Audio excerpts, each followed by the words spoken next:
नमस्कार, स्वागत है आप सभी का एक बार फिर से अपने चैनल पे, जहां अपन ने स्टार्ट किया था कक्षा 10 का दूसरा लेसन अम्ल, क्षारक एवं लवण। पिछले वीडियो में हम अम्ल, क्षारक और लवण इनके सामान्य गुणों के बारे में पढ़ चुके हैं। आज के इस वीडियो में हम पढ़ने वाले हैं अम्ल और क्षारक के रासायनिक गुणों के बारे में, जिसमें हम सबसे पहले देखते हैं अम्ल की धातु के साथ अभिक्रिया। तो पहला टॉपिक है अम्ल की धातु के साथ अभिक्रिया।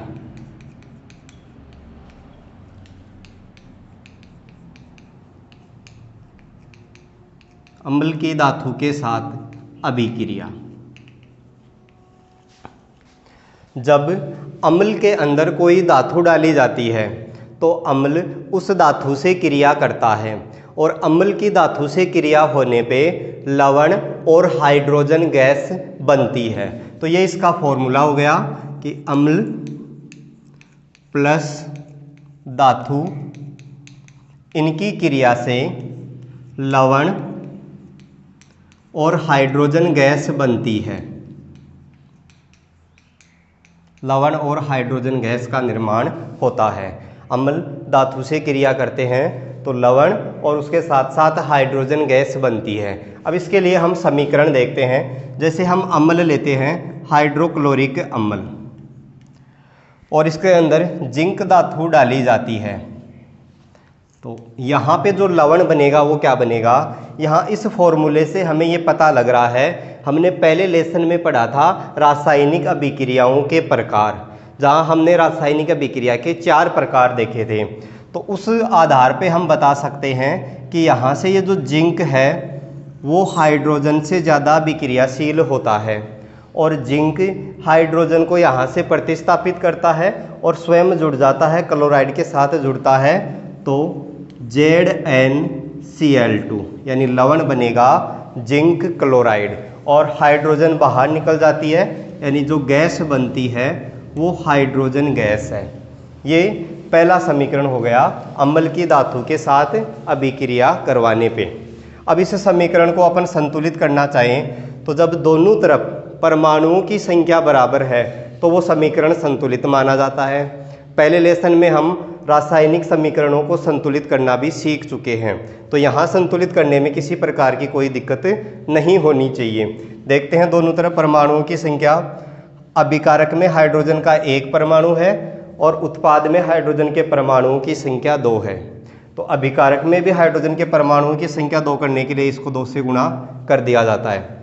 जैसे हमने इसको 2 से गुणा किया, क्लोराइड के परमाणुओं की संख्या 2 हो गई, उत्पाद में क्लोराइड के परमाणुओं की संख्या पहले से 2 है। जिंक के परमाणुओं की संख्या भी दोनों तरफ बराबर है। इसके अलावा और समीकरण लेते हैं, जैसे सल्फ्यूरिक अम्ल लें। इस सल्फ्यूरिक अम्ल की क्रिया हम सोडियम धातु से करवाते हैं। सल्फ्यूरिक अम्ल की क्रिया सोडियम से करवाते हैं, तो यहाँ पर भी विस्थापन अभिक्रिया होगी। सोडियम यहाँ से हाइड्रोजन को प्रतिस्थापित करेगा और सल्फेट के साथ जुड़ेगा, तो यहाँ पे जो लवण बनेगा sodium sulphate Na2SO4 plus hydrogen gas बनती है। समीकरण को संतुलित करना चाहें तो यहाँ पे सोडियम के परमाणुओं की संख्या को बराबर करने के लिए इसको 2 से गुणा कर दिया जाता है। और समीकरण लें, जैसे हाइड्रोक्लोरिक अम्ल, इसकी क्रिया मैग्नीशियम धातु से करवाई जाती है, तो यहाँ पे जो लवण बनेगा वो बनता है मैग्नीशियम क्लोराइड MgCl2, और हाइड्रोजन गैस बनती है। परमाणुओं की संख्या दोनों तरफ बराबर करने के लिए यहाँ पे 2 लगाते हैं, 2 लगाते ही क्लोराइड के परमाणुओं की संख्या बराबर हो गई और हाइड्रोजन के परमाणुओं की संख्या भी बराबर हो गई। तो ये हो गया पहला कि अम्ल की धातु के साथ अभिक्रिया करवाने से क्या बनता है, लवण और हाइड्रोजन गैस। एक समीकरण और लें, जैसे सल्फ्यूरिक अम्ल है H2SO4, इसके अंदर जिंक धातु डाली जाती है।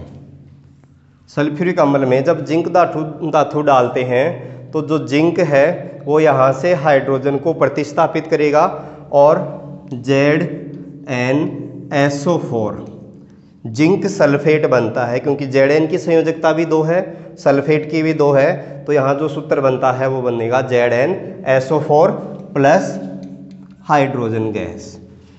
अब एक बात ये आती है कि अम्ल की धातु के साथ अभिक्रिया करवाने पे जो गैस बन रही है वो हाइड्रोजन गैस ही होती है। इसकी पहचान कैसे करेंगे? तो इस हाइड्रोजन गैस की पहचान करने के लिए जो गैस बन रही है उसको हम साबुन के घोल में प्रवाहित करेंगे, और साबुन के घोल से जो बुलबुले उठते हैं उन बुलबुलों के पास जलती हुई माचिस की तिल्ली लेके जाने पे वो बुलबुले फटफट की ध्वनि के साथ फटते हैं। फटफट की ध्वनि का उत्पन्न होना ही ये दर्शा रहा है कि बनने वाली गैस हाइड्रोजन गैस होती है।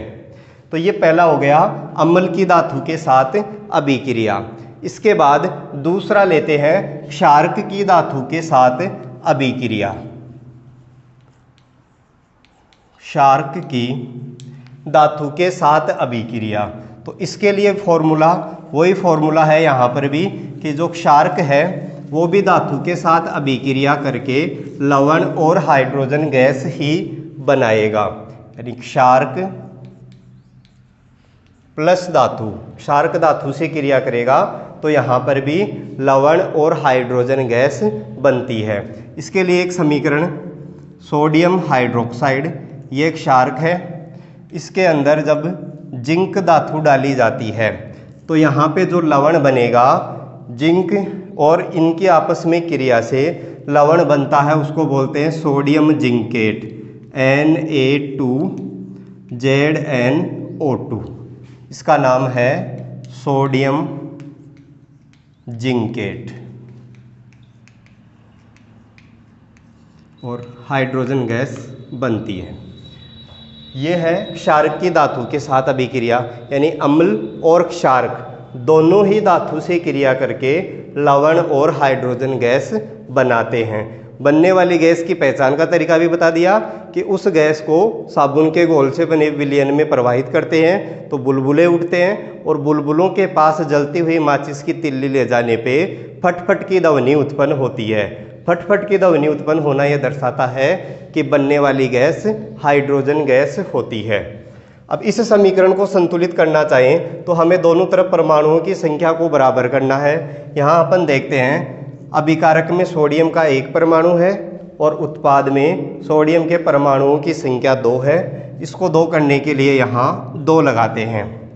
जैसे ही 2 लगाया जाएगा ऑक्सीजन के परमाणुओं की संख्या 2 हो जाती है। उत्पाद में ऑक्सीजन के परमाणुओं की संख्या पहले से ही 2 है। हाइड्रोजन के परमाणुओं की संख्या अभिकारक में 2, उत्पाद में भी 2, इसके परमाणुओं की संख्या भी बराबर है, और जिंक दोनों तरफ परमाणुओं की संख्या 1, यानी ये भी बराबर है। तो ये हो गया क्षारक की धातु के साथ अभिक्रिया। अब इसके बाद देखते हैं कि अम्ल की धातु कार्बोनेट और धातु हाइड्रोजन कार्बोनेट के साथ अभिक्रिया। तीसरा है अम्ल की धातु कार्बोनेट और धातु हाइड्रोजन कार्बोनेट के साथ अभिक्रिया। अम्ल है वो धातु कार्बोनेट के साथ अभिक्रिया करेगा, तब भी लवण, जल और कार्बन डाइऑक्साइड गैस बनाता है, तथा अम्ल धातु हाइड्रोजन कार्बोनेट के साथ क्रिया करने पर भी लवण, जल और कार्बन डाइऑक्साइड गैस बनती है। तो पहले इसके लिए फॉर्मूला लिखें कि अम्ल इसकी क्रिया करवाई जाती है धातु कार्बोनेट से, यानी कोई धातु लेंगे और उस धातु के साथ कार्बोनेट को संयोजित करेंगे। धातु कार्बोनेट, इनकी क्रिया से बनेगा लवण प्लस जल plus carbon dioxide, carbon dioxide. ये हो गया अम्ल की धातु कार्बोनेट के साथ अभिक्रिया करवाने पे क्या क्या बनता है, लवण, जल और कार्बन डाइऑक्साइड गैस बनती है।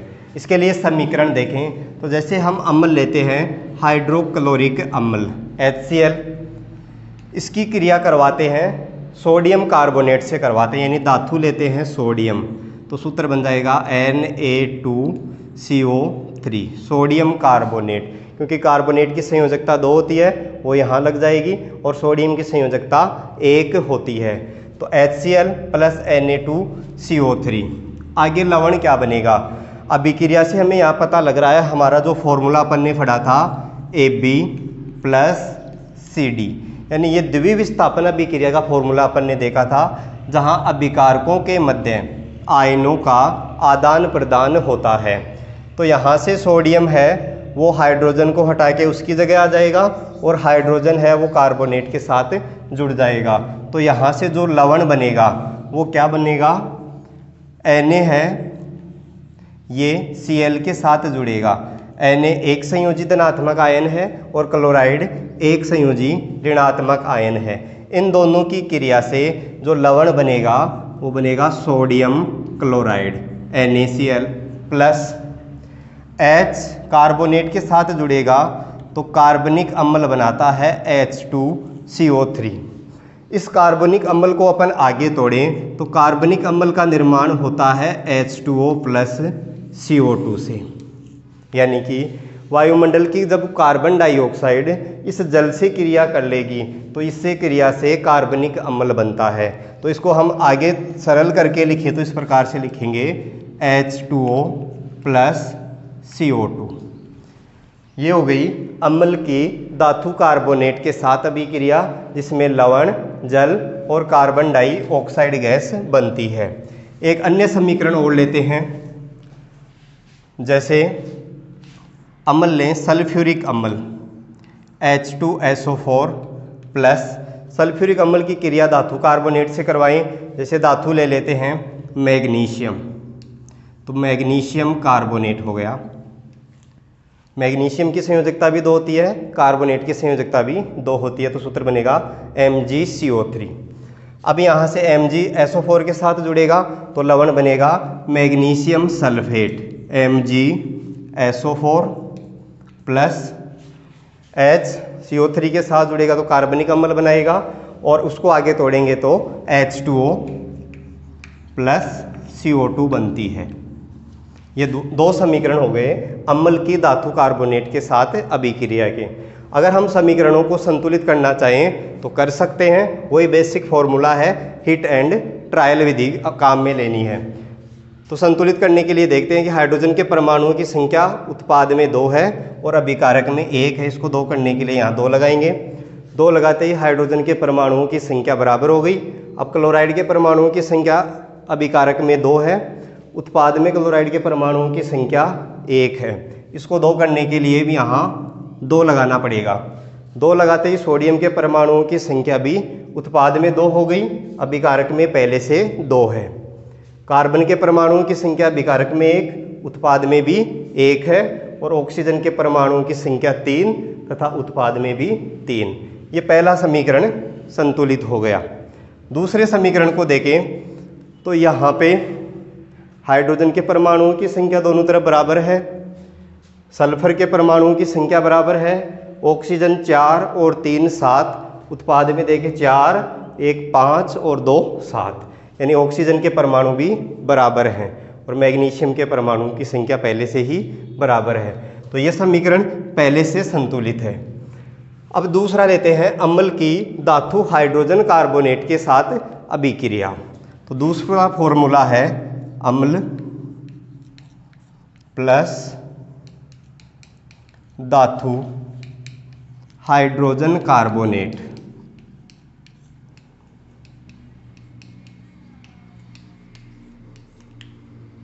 अम्ल की धातु हाइड्रोजन कार्बोनेट से क्रिया करवाने पर भी लवण, जल और कार्बन डाइऑक्साइड गैस ही बनती है, कार्बन डाइऑक्साइड। इसके लिए फॉर्मूला देखना चाहें तो जैसे अम्ल लेते हैं हाइड्रोक्लोरिक अम्ल, इसकी क्रिया धातु हाइड्रोजन कार्बोनेट यानी सोडियम धातु ले लेते हैं तो ये बन जाएगा सोडियम हाइड्रोजन कार्बोनेट NaHCO3। इनकी क्रिया से वही लवण Na और Cl क्रिया करके NaCl बनाएंगे, प्लस H है वो CO3 के साथ HCO3 के साथ जुड़ेगा तो कार्बनिक अम्ल बनाएगा। उस कार्बनिक अम्ल को आगे तोड़ेंगे तो H2O प्लस CO2 बनती है। अब इनकी क्रिया से जो गैस प्राप्त हो रही है वो कार्बन डाइऑक्साइड गैस होती है। इसकी पहचान का तरीका क्या है? जैसे पहले अपन ने देखा था कि अम्ल की धातु से अभिक्रिया क्रिया करवाई जाती है तो बनने वाली गैस हाइड्रोजन गैस होती है। अब यहाँ जो बनने वाली गैस कार्बन डाइऑक्साइड है, इसकी पहचान कैसे करते हैं? तो इसकी पहचान का तरीका ये होता है कि इस गैस को जब चूने के पानी में प्रवाहित किया जाता है तो चूने के पानी का रंग दूधिया हो जाता है, और चूने के पानी का दूधिया होना ही ये दर्शाता है कि जो बनने वाली गैस है वो कार्बन डाइऑक्साइड गैस होती है। इसके लिए समीकरण बनाए हैं तो इस प्रकार से बनेगा, चूने का पानी यानी कैल्शियम हाइड्रोक्साइड, जब इसके अंदर कार्बन डाइऑक्साइड गैस प्रवाहित की जाएगी तो कैल्शियम कार्बोनेट बनेगा CaCO3 प्लस इसके अलावा जल बनता है। कैल्शियम कार्बोनेट के बनने के कारण ही चूने के पानी का रंग दूधिया हो जाता है। तो ये हो गई कार्बन डाइऑक्साइड गैस की पहचान का तरीका कि उसको चूने के पानी में प्रवाहित कर देंगे, चूने के पानी में प्रवाहित करने से कैल्शियम कार्बोनेट बनता है और इस कैल्शियम कार्बोनेट के कारण चूने का पानी दूधिया हो जाता है। अब ज़्यादा मात्रा में जब अगर इस कार्बन डाइऑक्साइड को इस कैल्शियम कार्बोनेट में प्रवाहित करें, यानी चूने के पानी में जब इसको ज़्यादा मात्रा में प्रवाहित किया जाएगा तो CaCO3 बनेगा प्लस H2O प्लस CO2, तो ये बनता है calcium hydrogen carbonate. Calcium hydrogen carbonate प्राप्त होता है। तो ये हो गए अम्ल और क्षारक के रासायनिक गुणों में हमने 3 गुणों की यहाँ पे चर्चा कर ली है। अभी और भी गुण शेष हैं जिनकी चर्चा हम अगले वीडियो में करेंगे। तो आज के लिए बस इतना ही, मिलते हैं अगले वीडियो में। धन्यवाद।